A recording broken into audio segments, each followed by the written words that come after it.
नमस्कार, सत श्री अकाल, अस्सलाम वालेकुम, खुशामदीन। कैसे हैं आप दोस्तों?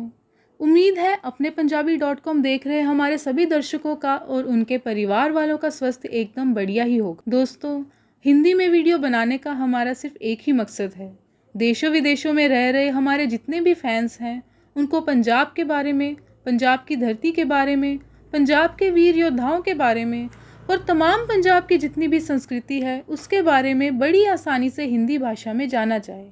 अगर आप इस चैनल में नए हैं तो लाइक, शेयर, कमेंट, सब्सक्राइब और बेल आइकन का बटन दबाना ना भूलें। तो चलिए दोस्तों, आज हम बात करते हैं पंजाबी संगीत की उस जानी मानी हस्ती के बारे में जिसे 27 साल की उम्र में गोलियों से कर दिया गया था छलनी। आज तक नहीं सुलझ पाई जिसकी मौत की गुत्थी, जिनका नाम है अमर सिंह चमकीला। जी हाँ, अमर सिंह चमकीला, जो कि एक बेखौफ गायक थे जो अपनी बातों को अपने गीतों के ज़रिए समाज के सामने परोसते थे। अपनी इसी बेबाकी की वजह से वे कई लोगों की आंखों में खटकते भी थे। उनका अपना एक बैंड भी था जिसमें 2 लोग और उनकी पत्नी अमरजोत सिंह चमकीला थे। उनके साथ वे गाना भी गाते और तुम्बी भी बजाया करते थे। वे सिर्फ भारत में ही नहीं बल्कि दूसरे देशों में भी मशहूर थे। उनके सुपरहिट गानों में ललकारे नाल और कुछ धार्मिक गीत बाबा तेरा ननकाना, तलवार में कलगीधार आदि शामिल रहे हैं। अमर सिंह चमकीला का जन्म 21 जुलाई 1960 को लुधियाना के डुगरी गांव में हुआ था। पढ़ाई पूरी करने के बाद वे इलेक्ट्रीशियन बनना चाहते थे, लेकिन उन्हें नौकरी एक कपड़े की मिल में मिली। उन्हें संगीत का शौक था तो कुछ सालों में ही वे हारमोनियम और ढोलकी बजाना सीख गए। 18 साल की उम्र में उनका मिलना सुरेंद्र शिंदा से हुआ। तब सुरेंद्र को पता चला कि अमर सिंह कितने प्रतिभाशाली हैं। फिर सुरेंद्र और अमर ने एक साथ मिलकर काम करना शुरू कर दिया और अमर सिंह ने अपने नाम के आगे चमकीला लगा लिया, जिसके बाद कुछ ही समय में उनकी शादी भी हो गई। अब शादी हुई तो घर की जिम्मेदारियां भी बढ़ गई, पर तब तक वह कुछ खास गाया नहीं करते थे।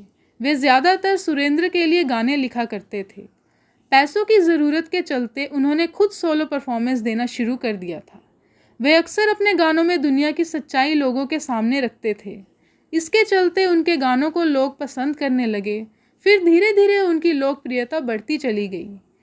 कुछ समय बाद चमकीला ने सोनिया शिंदा के साथ मिलकर स्टेज परफॉर्मेंस देने लगे। दरअसल सोनिया शिंदा सुरेंद्र शिंदा के साथ गाया करती थी, लेकिन सुरेंद्र शिंदा जब कनाडा के टूर पर गए तो वे अपने साथ एक और लोकप्रिय सिंगर गुलशन कोमल को ले गए थे, जिसके चलते सोनिया ने चमकीला को कहा कि वह अपनी एक एल्बम रिकॉर्ड करें।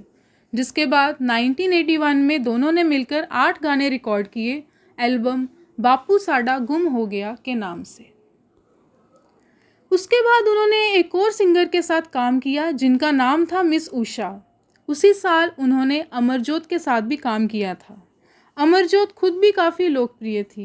कुलदीप मानक जैसे जाने माने सिंगर के साथ भी वह काम कर चुकी थी, जिसके बाद जल्द ही यह जोड़ी बहुत लोकप्रिय हो गई।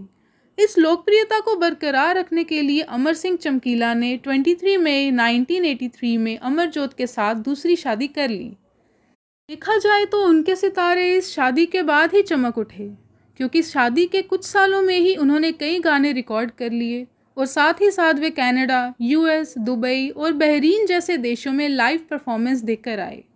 उनका करियर चमक उठा, जिसके चलते उन्होंने लोगों की शादियों में भी परफॉर्मेंस देना शुरू कर दिया। उस समय में वे 4000 रुपये लिया करते थे। पंजाब में अक्सर उनकी परफॉर्मेंस अखाड़ों में हुआ करती थी, जहां वह अपने लिखे हुए गानों को रिकॉर्ड करने से पहले लोगों को सुनाया करते थे। इसके अलावा वह उस समय कुछ सिंगर्स के लिए भी गाने लिखते थे, जिनमें कुछ सुरेंद्र शिंदा, जगमोहन कौर और के.एस. कुन्नर जैसे नाम शामिल हैं। 8 मार्च 1988 को एक मोटरसाइकिल गिरोह ने अमर सिंह चमकीला को दिन दहाड़े गोलियों से छलनी कर दिया। गायक की हत्या का दोषी आतंकवादियों को माना गया। साथ ही कुछ लोगों का ये भी कहना है कि अमर सिंह चमकीला पंजाब के एक बेहतरीन गायक थे, जिस वजह से दूसरे गायकों ने साजिश करके उन्हें मार डाला। यही कारण है कि इस गायक की मौत अब तक राज ही बनी हुई है। तो दोस्तों, इस महान हस्ती अमर सिंह चमकीला के बारे में आपके क्या विचार हैं, हमें कमेंट करके ज़रूर बताइए। लाइक शेयर कमेंट करते रहिए अपने पंजाबी.com में। धन्यवाद।